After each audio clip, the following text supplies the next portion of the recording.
What the deal be? This is the Spawn on Me podcast 2020 edition. What is the deal, y'all? I hope everyone is doing well out in Chicago. I hope you're all doing really, really dope. I hope you had a wonderful new year. I hope you had a super fun and chill holiday and a dope weekend for sure. Want to make sure that you're all chilling and hanging out with us and rocking super hard because 2020 is going to be very, very fun. We have lots of cool things in store for you all, and I'm really excited to be back in the saddle again. Shout out to Zay is Nerd in the chat. Shout out to everybody on Twitch land. Shout out to everybody in podcast land. Yo, so 2020 is going to be pretty interesting in lots of ways. I'm hoping that everyone is going to be really thinking in big ways about what they want to do in all the spaces that you create content and all the places that you want to be doing good work. I'm really excited to be back and to be re-energized and looking at the future of what Spawn on Me is trying to do. I had a lot of time to kind of sit back and think about just, the way that we are kind of representing the space and how we're trying to do things that are different. There's some revamps to our Twitch presentation, which if you're watching us on Twitch, thank you.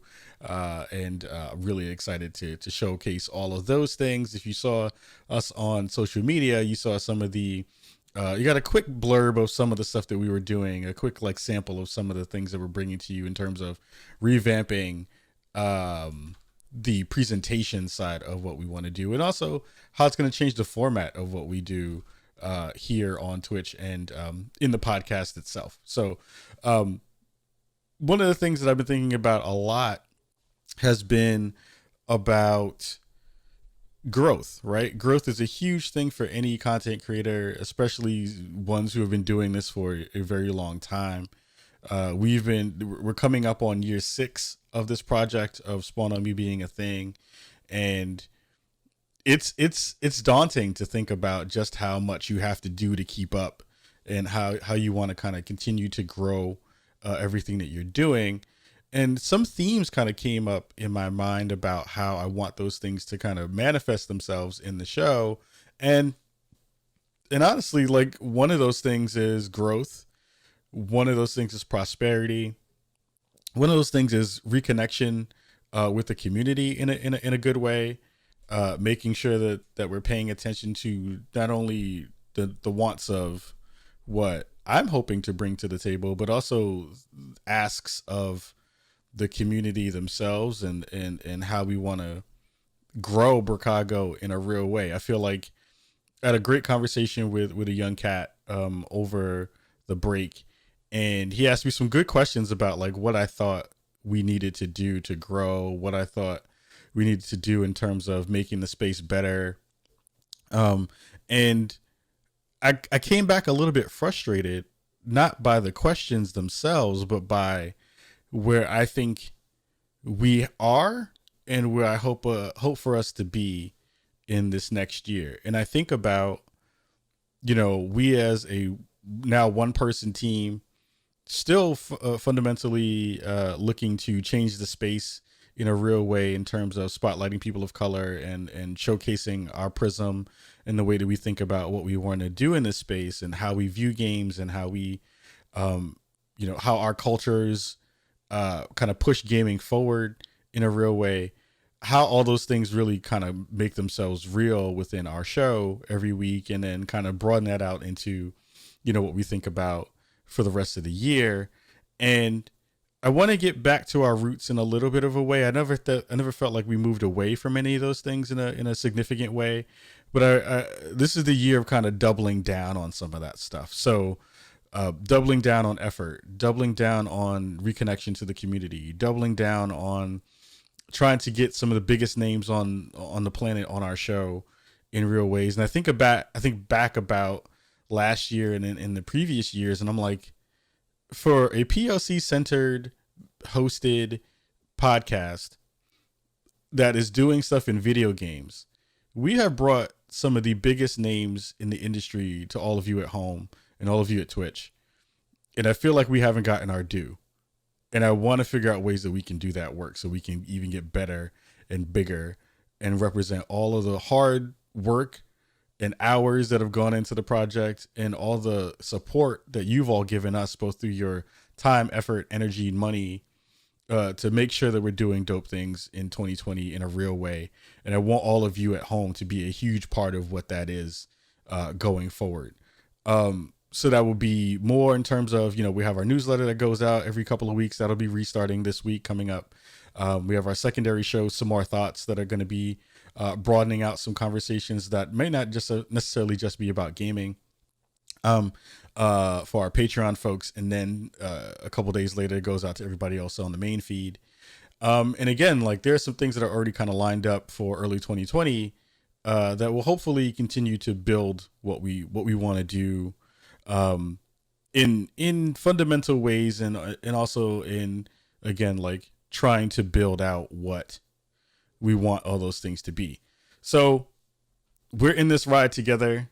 I again give everybody at home massive amounts of love for rocking with us for so long and continuing to push me and to continue to send good words and coming into the chat and coming and hanging out into all this stuff about how all these things are going to kind of manifest themselves and build themselves out into big ways.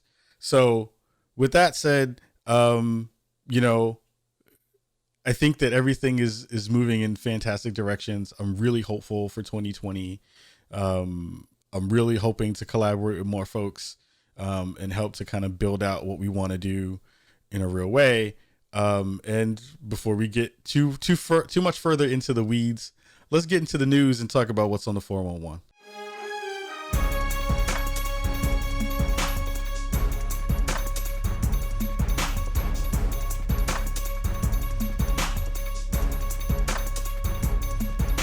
So first up on the news this week, we have a lot of cool stuff on the 411. 411 is going to be where we talk about all cool things that are happening within the news of the week. And this week we have a couple of really cool stories that are going to be dropping and stuff that has been talked about throughout the gaming universe, per se, and lots of things that have come up over the past week. So the first thing that we want to dig into this week is a conversation that happened a little bit late in the week. I think it happened around Thursday or so, where Matt Booty from Team Xbox was in a conversation with the dope folks over at let's see, what was that? It was MCV UK. And it was a great article about where he was thinking about the direction of where they want to kind of start off in the next generation with their console, and where they kind of want to move in terms of setting up first party titles and talking about where things are going to lean towards everything that's happening in the space, right? So one of the conversations that happened in the previous gen was about, is Xbox going to be able to kind of make sure that they're paying attention to what consumers want in real ways? And are they also going to be able to satisfy consumers with the offerings that they bring to the table right out the gate? One of the things that they felt was a downturn for them last generation, or I guess the end of this generation, was the fact that they didn't really have a lot of big titles in the hopper. They didn't have a lot of games that you would stamp and say, these are our first party titles. These are going to be the ones that you will drive sales, the ones that will make sure you run to the store and go snag stuff. And that is still a little bit of an issue, right? Where it's like, we don't know exactly what is going to be coming down the pipeline besides things like Halo Infinite, Bleeding Edge, which is a game that I think is going to be really cool and maybe possibly a sleeper hit in some ways because it's from Ninja Theory and all those things. But it is one of those things where we still are trying to figure out how we want Xbox to kind of perform in that space. Hellblade 2, Dave from the chat shared that out and agreed. Hellblade 2, which was the game that they showed as the kind of pinnacle initial viewpoint of what games are going to look like on the new Xbox, was something that we saw, and that was really interesting.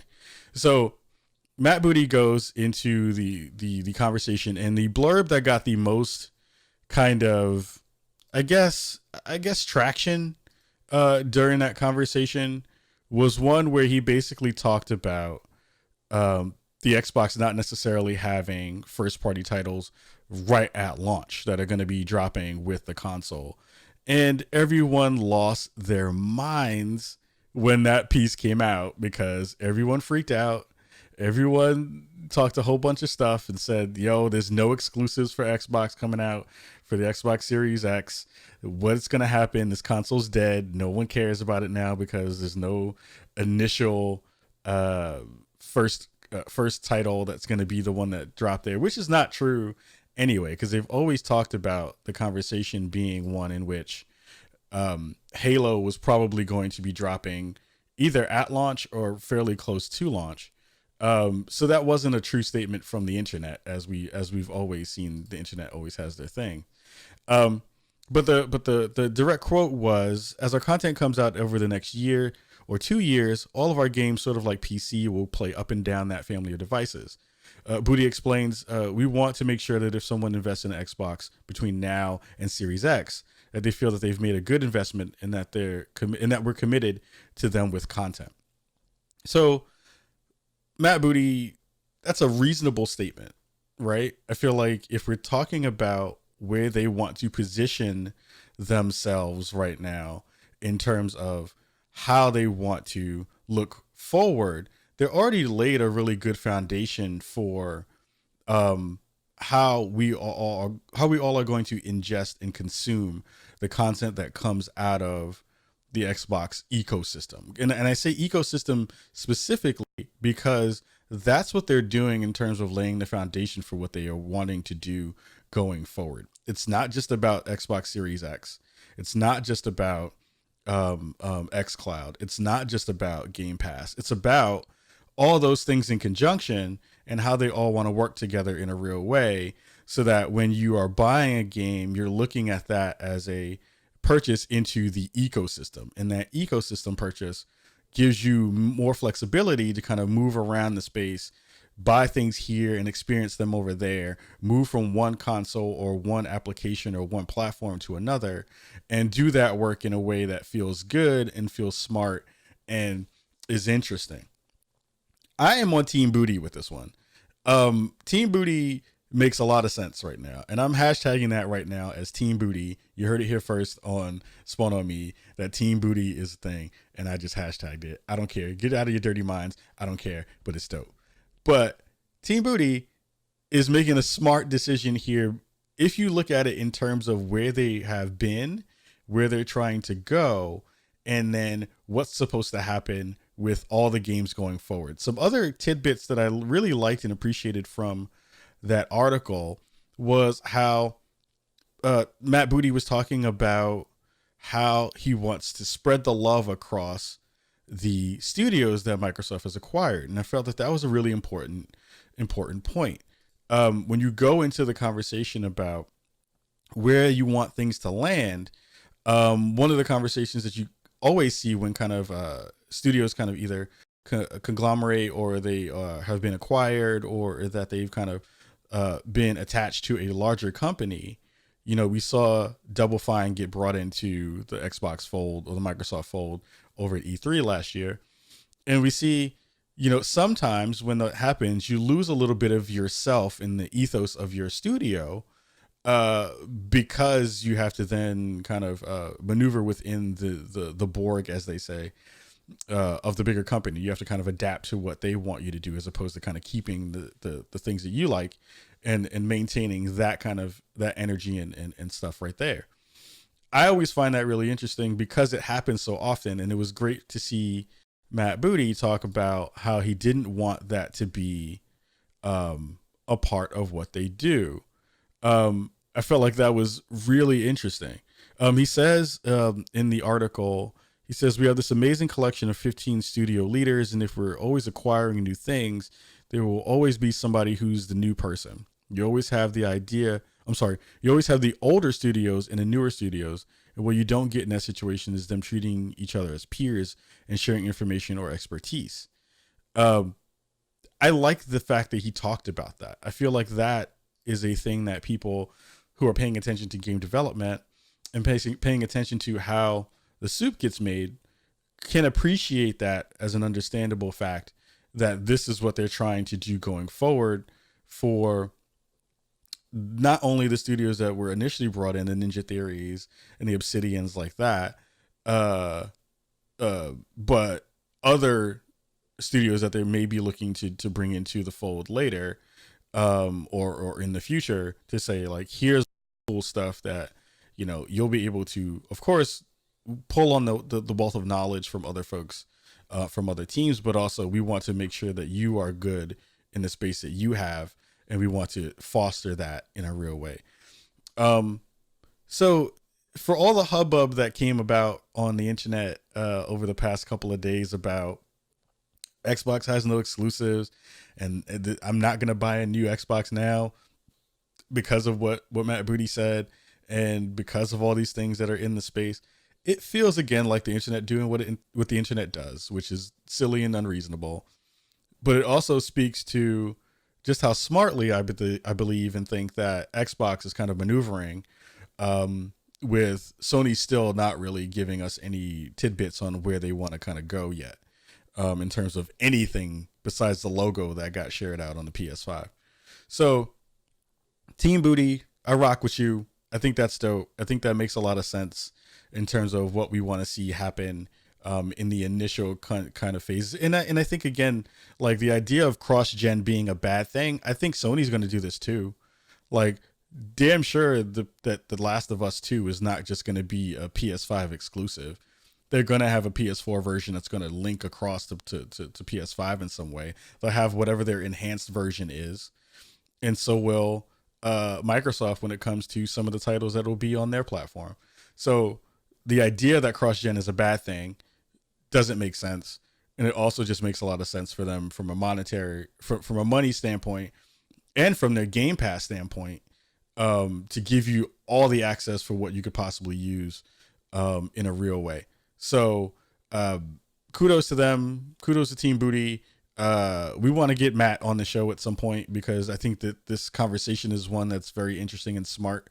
And it's a very big difference between what we've seen in some previous years, the Matric years, when those things came up in terms of conversation. So I'm excited for that, and I'm hoping that that's going to be a thing that we see in a real way, kind of come to fruition in good spaces. Moving on, we have a couple of other stories for the week. One of the things that came up during CES that I thought was particularly interesting, was their debut of a concept called the Alienware UFO console. I thought that was something that was pretty interesting in terms of what they want to showcase for the next gen going forward. It is a Switch-like device that runs PC games, which I thought was pretty interesting. The fact that they are kind of moving into the same form factor is even more interesting, because PC games, when you think about the power that you need to run those things well and to kind of showcase them in a good way, it is not easy to squunch down, that's not a real word, squunch down all the components and all the pieces to make that piece of kit work well in that small form factor. But the idea that Dell and Alienware are trying to do this is pretty cool in concept. I think the major things that we'll see as being problematic for them are going to be price, for sure. Price, I don't know how you get a kit that quote unquote powerful to be able to run full PC games in a handheld down under $1,500. I don't know how you do that. And if you do make it at that price point, who in the hell is going to buy that thing? I do like the fact that they have kind of copied the form factor of the Switch. I think the Switch has proven to be, depending upon your hand size, I still have issues playing my Switch in a non-docked version, because my hands are larger. But the fact that they use that as both a form factor that they thought was smart in both forms, the one that is the dockable form and the one that is kind of all of it in a handheld, is very smart. Um, and I kind of really dig the way that they showcased the kind of controller component to it. It has its own versions of Joy Cons that you kind of snap off, and a venting backplate that also kind of serves as a stand for it. Um, it's a really interesting idea. I don't know how heavy that thing is going to wind up being. I think it's probably going to be massive in terms of weight. It probably won't be as light as a Switch, and definitely not as light as a Switch Lite. Um, but the other parts of that are caveats that may be problematic are, one, the fact that you probably will only get, and I think they shared this during the CES conversation, around 2 hours of battery life on that thing, which defeats the purpose of carrying around something that big, which has an 8-inch screen on it, to only get 2 hours of life out of it. It's like you're kind of carrying a big netbook, not a netbook, a big gaming power book that used to only really get you to like 4 hours of gameplay when that was off a AC wire, or plugged in, to move from a smaller form factor that you would hope to have more battery life, but then you get half that to be able to play it in such a way. So I'm not excited about that part of it. I think that's kind of a bad maneuver on their part. And it's not going to run more than likely at 60 frames per second, at least this first iteration at which they shared, both in non-docked and docked form. The folks over Engadget ran a really good piece on it early on, right after they showcased it, and they were like, yeah, it's not really running at 60 frames yet. Although many games, even on console, don't run at 60 frames. It is a version of PC gaming that I don't think a lot of people actually want in a real way, which I find also interesting, that they kind of bridge the gap in between that space too, and did it in a way that isn't necessarily as good. So it'll be really cool to see what this winds up becoming. I think it's interesting in terms of what we think of when we talk about what handheld gaming can be, especially from a PC perspective. But those same things are always going to be in the space. Price is always going to be a huge factor to that. And then again, what games am I going to be able to play? Like, if I can play Red Dead 2 on this thing and play it well, even if it's at 30 and it's stable at 30, that would be worth it to a certain extent. I think that would be worth it. If I can play Overwatch, or if I can play Apex Legends from a PC perspective, not a PP perspective, a PC perspective, on a handheld device like this, it might be worth it. But then again, the pricing is going to be key. Anything that is under $1,000, I think, is a win. Anything at 1,000 and above, I think automatically just rules it out from being a thing that people would want to purchase in a real way. So we'll see how that works. I give Alienware and Dell kudos for putting this out in the world and making it a thing, because it shouldn't be a thing, but they totally did. And I'm excited to see where they go next with it. It'll be really cool as well. Last piece of news for this week was something I saw over in IGN, which I thought was really interesting. A game that I'm really excited for in 2020 when it comes down the pipe, and is one of my most anticipated games of 2020, is going to be Disintegration, which I think is going to be super dope.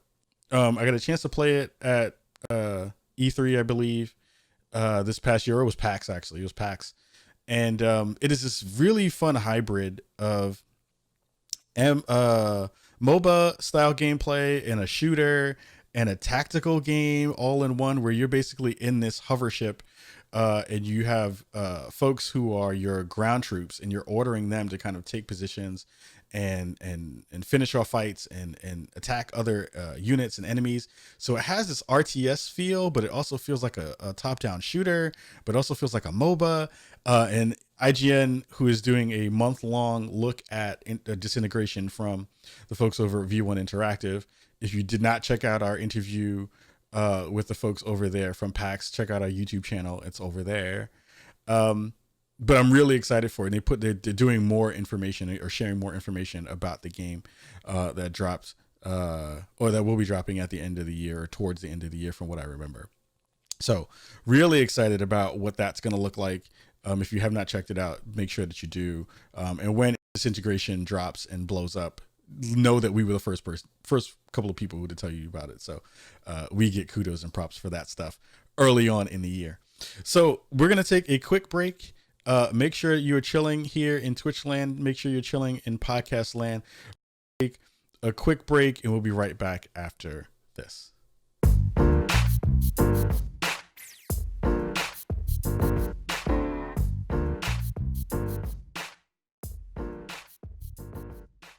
We are back, and this is the Spawn on Me podcast. I'm your host, Kahlief Adams, rocking with you from here in the far reaches of Chicago. We have lots of cool things that are coming up and things that we will definitely want to share with you all here in the show and in many forms and formats for what we got going for all of you. So this week I've been playing a couple of different things. There's been some stuff that's been on my plate. From a couple of gaming perspectives. I've kind of gone back into an old game that I really love and kind of got back into because of my friend over at Kinda Funny, Andy Cortez, who has been playing Overwatch a bunch. And I kind of got out of the Overwatch space for a while and didn't really play anything for a bit. Because I kind of I was kind of trying to figure out good ways to play various things that I hadn't really got a chance to mess around with, but also trying to figure out kind of getting into my my pile of shame, basically, trying to dig through some of those things and figure out what I was going to be able to play there and dig into in real ways. So a couple of things have popped up throughout the past couple of weeks. Escape from Tarkov was one, Overwatch was one, and for sure Overwatch has definitely been the thing that I have been playing the most of late. I've been playing it super late night and kind of just digging into the aspects of jumping in and kind of learning again some of the new characters and making sure that I have been really giving it some time and effort and energy to be able to feel like I was good again. And it's been so much fun. Like, I know a lot of people have been, talking about the kind of political aspects of what Overwatch has been doing. It was a great piece that came out. I think it was on Kotaku the other day that talked about Diva in the new costume that got put out. Shout out to Apple Cider Witch who wrote that piece and talked about how that costume, the new kind of schoolgirl, Japanese schoolgirl costume, was a bad look for them to kind of showcase. Great conversation within that, but I've been really digging it. It's been so much fun to go back into a game that feels and fuels my competitive need. That has always been good. Like, I miss the parts of being able to play a game and feel like I want to win in a way, and also have good teammates and play and communicate and feel smart about when you do something that's tactical or when you've done something that showcases not only the skill of yourself, but of the skill of your other teammates and the skill of the characters that you play. I mean, I'm a huge fighting game fan, so it's like my play with Mortal Kombat is something that I consistently do. But that's a one-on-one thing. That's like, if you mess up, then that's on you to mess up. And if you're not really playing well, you can compensate by having good teammates and having good people who play with you, who are knowledgeable about not only the tactics and the meta of the game, but also really knowledgeable about their own characters and what they do well and the synergies that play along within those spaces. So those things are really fun to be able to get into and to play and to understand how those things work. But it's been so much fun. Like, I've been rocking. It's been dope to play with Andy, who's really good at playing as well. It's been nice to find new people to play with again, which has been weird because that's a thing that you don't get anymore, or it doesn't feel like it. unless you're specifically going out and asking for people to be able to do that stuff. Um, it's hard to find good ways to play with fun people who know what the hell they're doing. That part just sucks. Like playing with folks who aren't good, it's okay, but when you can play with folks who are like phenomenal or at least are competent, then it changes the way you play in actual, real, fundamental ways, and that's great. I love doing that. That always feels good. And Overwatch is always a thing that I've really just like wanted to get better at. It's nuts when you go into and play with characters who you're not good with, and you see just how fantastic people are who have like mastered those characters.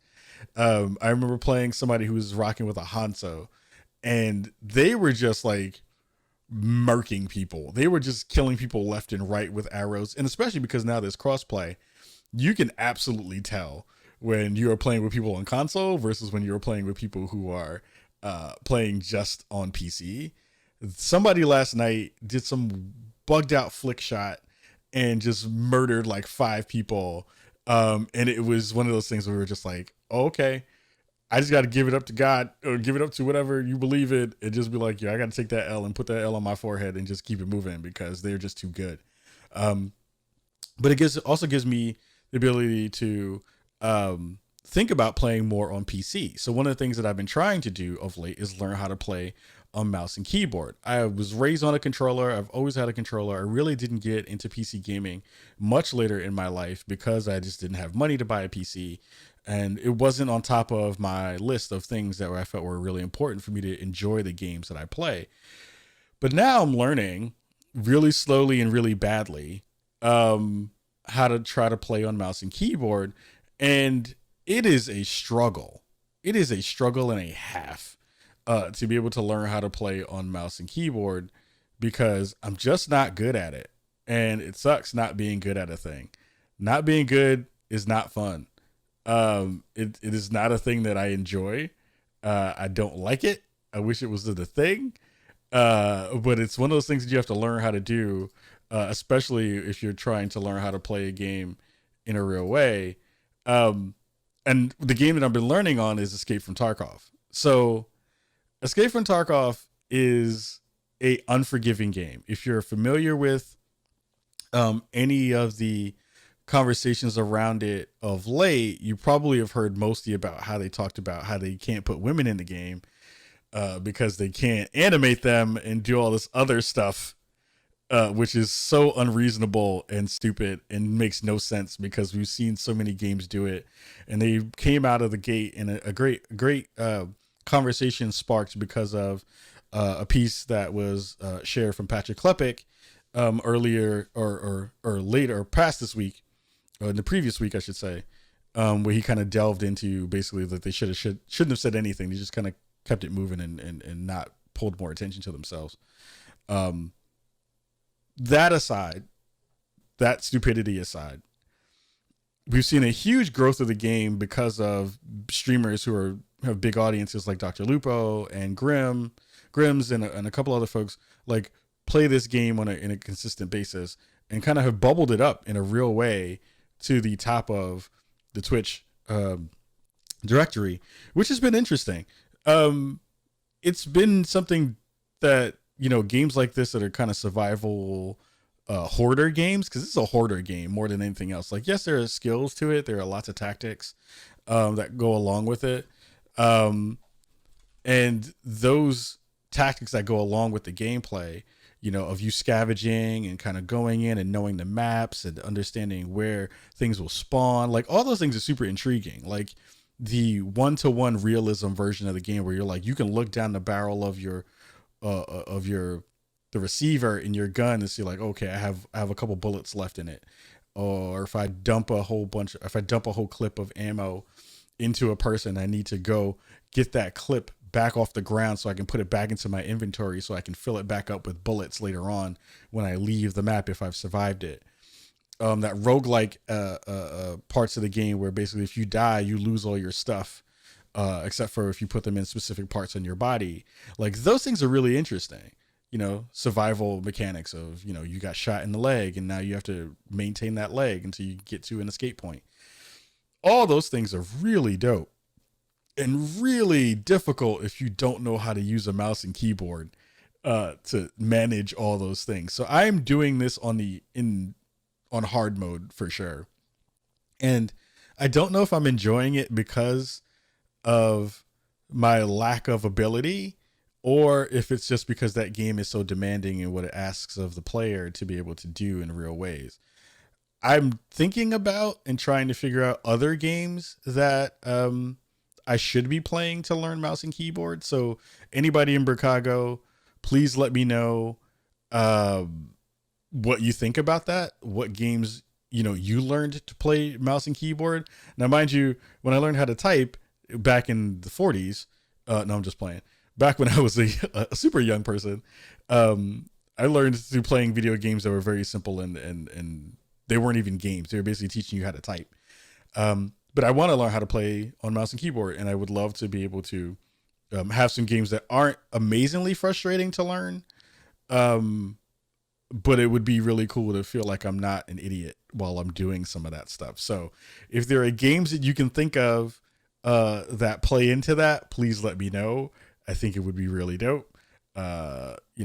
Stuff that you feel would be fun and also interesting and get you into that space where your eye-hand coordination, all those things kind of really come into play, while also kind of teaching you how to use those other fingers that you don't really use. Cause like, it's hard to, when you're WASDing, your WASD to maneuver your person around, like that's easy after a while. Like that gets fairly simple, but when you're starting to have to reach for other keys, like number keys and all that other stuff, and sure, you can macro some of that stuff and you can put some of those things on your mouse.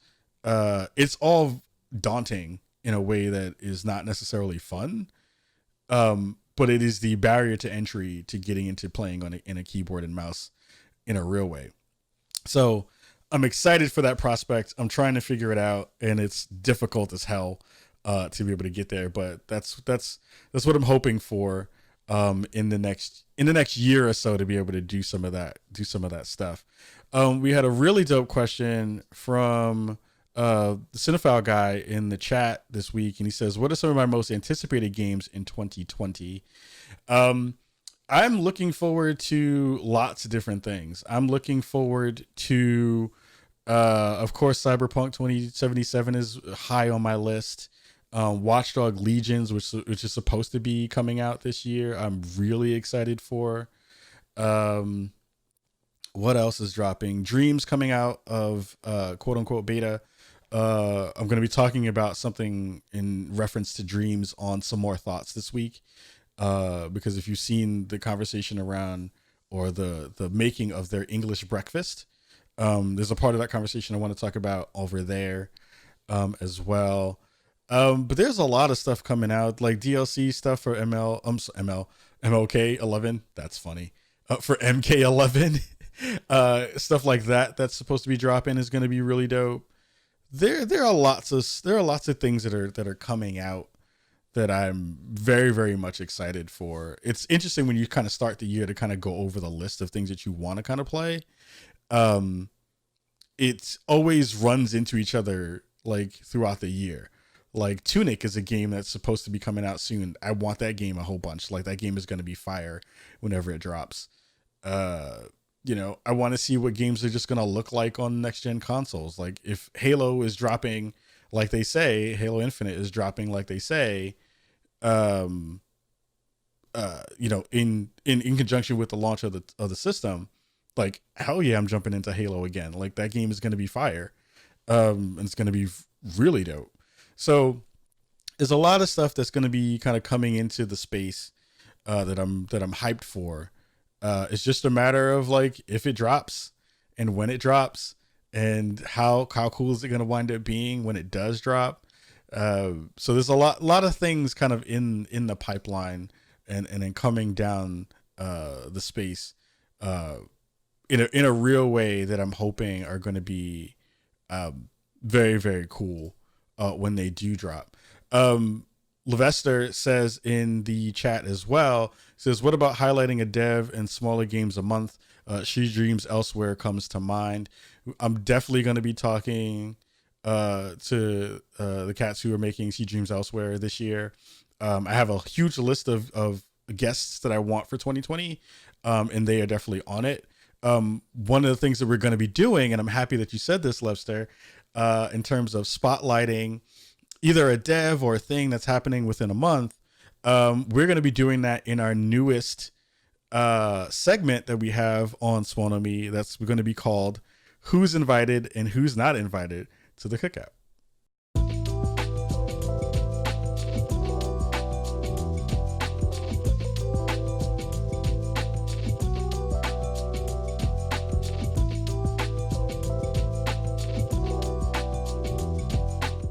So one of the things that we're going to be doing on Spawn on Me in the foreseeable future is we're going to be having a segment called Who's Invited, Who's Not Invited to the Cookout. So if you're familiar with the Black Twitter saying of, yo, such and such is invited or such and such is not invited to the cookout, then you understand the format for which this segment is going to produce. One of the things we want to do is we want to put a spotlight on and showcase at least one person who's been doing something really dope this week, or someone's been doing something fire in the past week. And then also when things are not great, we're going to talk about the things that are not great and put a spotlight on those things as well. This week, we're going to talk about the dopeness that is Blessing Adeoye Jr., big fan of this young man's work, who recently moved from the OK Beast podcast and fulfilled his life dream of going to work in the industry with the dope folks over at Kinda Funny. I am amazingly happy to know this young man. To see the drive that this cat has been amazing. It was really dope to get a wonderful surprise when Kinda Funny Day happened this past week, and to find out that Blessing was joining the team. He and I have had conversations over the past year or so when I brought him on to be on our 300th show back at PAX, and then, you know, conversations just about the industry stuff and playing video games behind the scenes.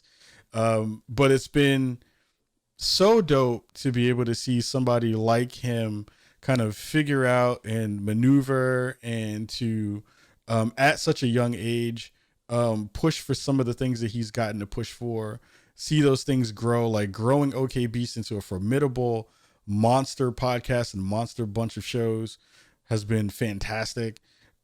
Seeing them kind of push as a group and as a collective to build something really dope, and then seeing that maneuver Blessing into a good space to be able to go and do something that he's always wanted to do, which was getting into the industry, and to be getting into the industry with amazing dopes like Kinda Funny, just really brings me a lot of joy. Like, I remember seeing him get to guest host with Xavier Woods, and seeing all that Black excellence on screen made me so damn happy, and inspired me to continue to keep pushing, and inspired me to continue to do dope things. So being able to see him now part of a crew that cares about gaming in a real way, to know how dope Greg and the rest of that crew are, and that they will take care of him and put him in good spaces and help him grow, and seeing that the fact that he is helping, and he is the reason why they are going to have their PSO, PlayStation XOXO I Love You show, and him be the impetus for that being a thing, again, is huge. Having the better PlayStation podcast, wink, wink, in the world than some other folks, really does make me happy.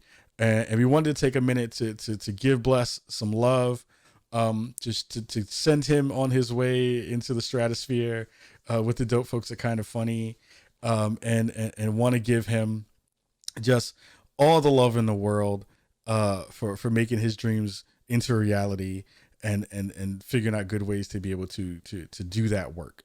So Bless, wherever you are right now, congratulations, fam. I love you, fam. It's dope to be able to see you grow like this. And don't forget the little people when you blow up. It means that you definitely have a space here at at Spawn on Me, whenever you want to rock with us, you're down to be able to do that. Um, and that's mostly it for this episode of Spawn on Me podcast. A couple of quick things before we dip up out of here. I want to give a bunch of love to Joshua Rivera and to Gita Jackson this week as well, who are leaving Kotaku to go do their own things. I think Gita's going to Motherboard. I think Joshua is going back to GQ to go do some game stuff there. Two of those folks make amazing work in the world. Make sure you're repping them wherever they go. Joshua did such a fantastic job with the story he did on Kotaku about Mortal Kombat and how workers in that space were traumatized because of having to research ways to make good fatalities. That was a really fantastic piece and spoke to something that I care about. And Gita Jackson, of course, who is also a former Chicago resident, or she's always a Chicago resident. She just never left. She just hasn't come back in a while.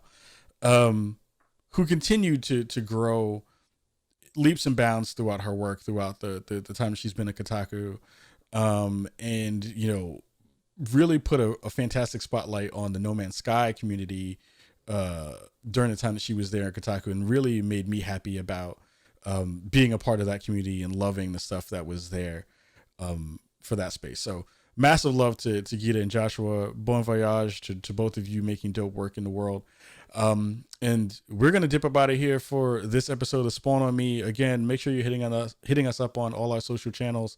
We're growing our YouTube stuff. So these segments will then get broken out into individual videos that will go up on our YouTube channel.